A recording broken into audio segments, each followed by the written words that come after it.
You're standing at the register, tapping your card, whispering, "It's basically free." That's girl math.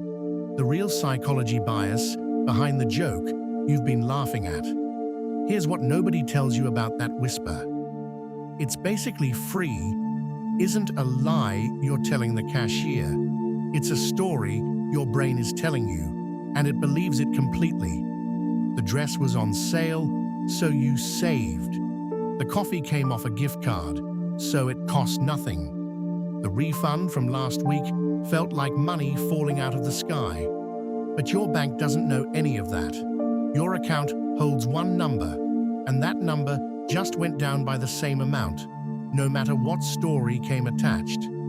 So why does spending feel so different depending on where the money came from? Why does found money burn a hole in your pocket while your paycheck feels almost sacred? There's a name for this, a real one. It was discovered decades before TikTok existed, tested in laboratories, argued over in journals, and eventually honored with the highest prize economics can give. Girl math didn't invent the glitch. It just handed an old universal bug a funny new outfit and a hashtag. Watch how it works in the wild. It's late. A woman sits on her couch, laptop glowing against the dark, cart full. Free shipping unlocks at $50. She's sitting at $42. So she scrolls back and adds an $8 item she doesn't need, just to dodge a $6 shipping fee. She spent $8 to save $6 and felt genuinely clever doing it. That's not stupidity. That's mental accounting, running perfectly. In her mind, shipping lives in one bucket and a cute little extra lives in another. The shipping fee feels like pure loss, salt in the wound. The extra item feels like a small gift to herself. Same money, two different stories, and the story always wins. We all do this, constantly. We'll drive 15 minutes across town to save $5 on a blender, then not blink at $5 on a latte the very same afternoon. The number is identical. The feeling is not even close. And every one of your decisions quietly follows the feeling, not the number. The blender and the latte cost you the same $5. Only one of them felt like a victory. Here's another one you've almost certainly lived. You buy concert tickets for $80, months ahead. The night finally arrives, but you're exhausted. It's pouring rain, and honestly, you'd rather stay curled up at home. You go anyway. Why? The $80 is already gone, spent, vanished. Staying home won't bring a cent of it back. But your mind keeps that ticket in its own little account, and leaving it unused feels like throwing money in the trash. So you drag yourself out into the rain to protect money you can never recover. Economists call this the sunk cost trap, and it's mental accounting's identical twin. We don't treat our money as one single flowing river. We treat it as dozens of separate jars, each with its own rules, its own emotions, its own private logic. And the jar labeled "already paid for" has a grip on us that cold arithmetic could never begin to explain. Girl math didn't create that grip. It just finally said it out loud with a laugh. You weren't protecting your evening. You were protecting a number that no longer existed. So where does all of this actually come from? Not from TikTok, not from women, from the way every single human brain is wired and has been wired for a very long time. In 1985, an economist named Richard Thaler published a paper titled Mental Accounting and Consumer Choice. His idea was simple, and at the time, a little heretical. People, he argued, are not the cold, flawless calculators old economics had always assumed. We don't treat money as fungible, as perfectly interchangeable. Instead, we sort it into mental buckets, and we spend from each bucket by completely different rules. Money from your salary feels heavy, earned, worth protecting. Money from a refund, a gift card, a lucky 20 found on the sidewalk that feels light, playful, made to be spent. Same currency, same bank, same numbers on the same screen. But your mind quietly files them into separate drawers. Thaler spent decades proving that these invisible drawers shape nearly every financial choice we make. Usually, without us ever noticing, the drawers were there. The money in every drawer is identical. The rules we invented for each one are not. But why would a brain do something so obviously irrational? Because it isn't trying to be an accountant. It's trying to manage a feeling. Spending money genuinely hurts. Behavioral researchers even have a name for it: the pain of paying. Your brain wants that pain gone, or at least softened, so it quietly builds a story in which the purchase doesn't really count. It was on sale. It came off a gift card. I returned something last week, so this is basically free. Each little phrase is a painkiller. The entire bucket labeled free money exists for one reason. Free money doesn't hurt to spend. That's the whole trick, start to finish. Mental accounting was never really about math. It's about comfort. It's your mind shielding you from the sting of loss by rewriting where the money came from. And the more tired, stressed, or emotional you happen to be, the more you crave that painkiller, and the more generously your brain hands it over, no questions asked. And this is not some fringe theory whispered in a corner. In 2017, Richard Thaler was awarded the Nobel Memorial Prize in Economic Sciences for precisely this work on how real human beings actually handle money. Not the imaginary, perfectly rational human of the textbooks, the real, messy one. The person who saves diligently in one account while carrying debt in another. The person who calls a 50% discount making money. The committee honored him for showing that our so-called irrational quirks aren't random at all. They're predictable, systematic, and shared across all of humanity. So the next time you laugh at girl math, understand exactly what you're laughing at.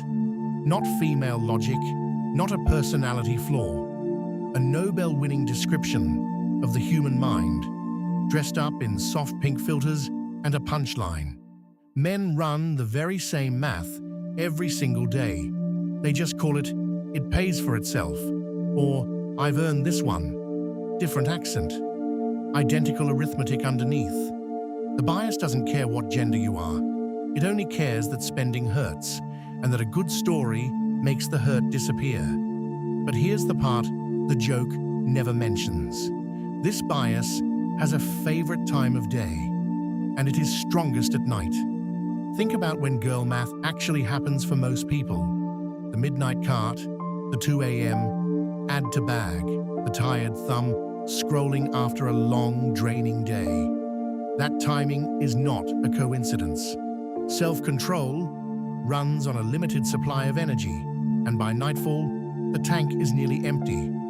Psychologists have long studied how our capacity to resist and to reason wears thin as the hours pile up. The tired brain leans harder on shortcuts, grabs faster for the comforting story, reaches quicker for the painkiller. So the exact moment you are least able to question "it's basically free" is the exact moment you are most likely to whisper it. This bias doesn't wait for daylight and a clear, rested head. It waits for you to be exhausted.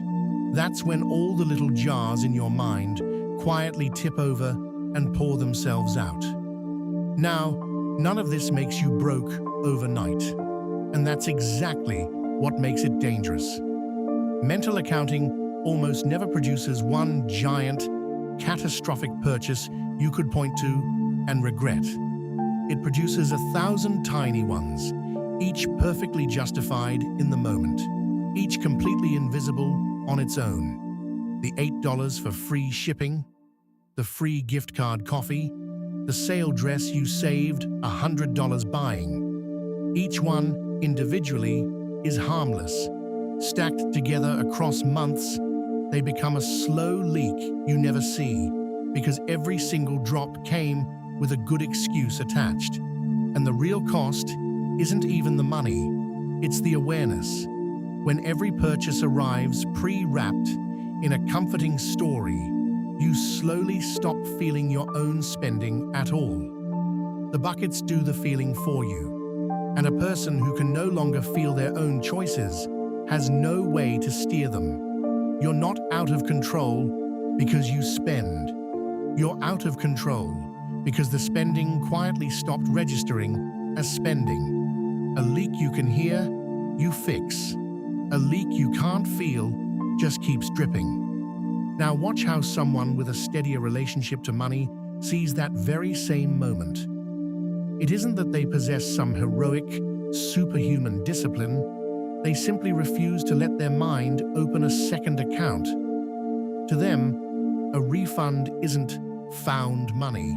It's the money they already had, quietly coming home. A discount isn't earning $100. It's paying a little less for one thing, and nothing more than that. There is no free bucket in their head, because somewhere along the way, they noticed the bucket was never actually real. Every dollar wears the exact same face. That's the entire shift, and it's smaller than people think. Not budgeting harder, not white-knuckle depriving yourself, just seeing money as one single thing again, one undivided pool, instead of a dresser full of drawers, each with its own convenient story. When the jars quietly disappear, the tricks lose all their power, and spending finally becomes a choice you actually make, instead of one your tired mind makes on your behalf. They didn't beat the bias with effort. They dissolved it by refusing to pretend the buckets were real. And this is where it stops being about money at all. Because the buckets were never really about dollars. They're about who you believe you are in the exact instant you spend. I deserve this. I've had a brutal week. It's basically free. Every one of them is a tiny story about identity, told to make an action feel like the natural, obvious thing that a person like you would simply do. Change the story, and the action quietly changes with it, not through force or willpower, but because it no longer fits who you are. The person who spends mindfully isn't grimly fighting temptation every single night. They've just stopped believing the story that made the temptation feel free in the first place. Repetition built the old story, one whisper at a time. Repetition can just as patiently build a new one. You are quietly and continuously the sum of the accounts you choose to keep, and the ones you finally decide to close for good. Nobody spends their way out of who they think they are. So here's the uncomfortable truth sitting right under the joke. Girl math was never actually bad at math.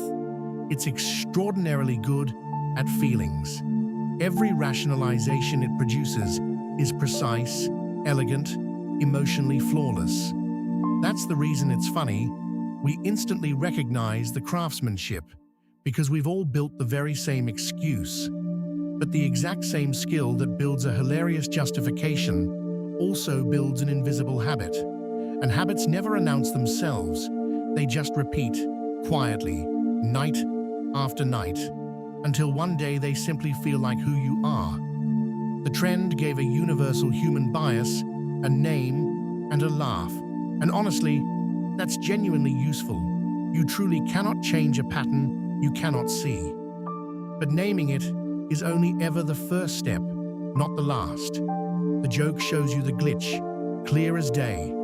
What you actually do the next time your tired mind leans in and whispers, "It's basically free," that's the part no punchline in the world can do for you. So here's the one thing that genuinely helps, and it costs you absolutely nothing. The next time you catch yourself building a justification for a purchase, just pause and ask yourself a single question. Would I still buy this with money I actually called mine? Not refund money, not gift card money, not imaginary sale, savings. Just plain, earned, heavy money, the kind that hurts a little to let go of. If the answer is honestly yes, then buy it, enjoy it, and feel zero guilt. If the answer is no, congratulations. You just watched the entire trick happen in real time, inside your own head. That's the whole practice. One quiet question, asked in the exact moment the story starts to form. Because this bias only works in the dark, on autopilot, when nobody's really looking. The instant you name the bucket out loud, it stops being magic. Your bank account always used one number. The freedom is remembering that your mind should use one too. One number, one pool, one honest question, asked before the story finishes forming. Tonight, standing at some register, a real one, or one just glowing on a screen in the dark, you'll feel it rise again. The card, ready. The whisper, forming. It's basically free, but now you know exactly what that whisper is. Not a discount, not a deal. A bias with a Nobel Prize and a bedtime, waiting for you to be tired enough to believe it. And in that half second before you tap, you finally get to decide whether the story quietly runs you or you read it out loud and choose. And you get to answer differently. It was never girl math. It was your mind, doing exactly what every mind does, just quiet enough, late enough, that you laughed instead of noticed. Tomorrow night, the whisper comes back. This time, you'll hear it coming.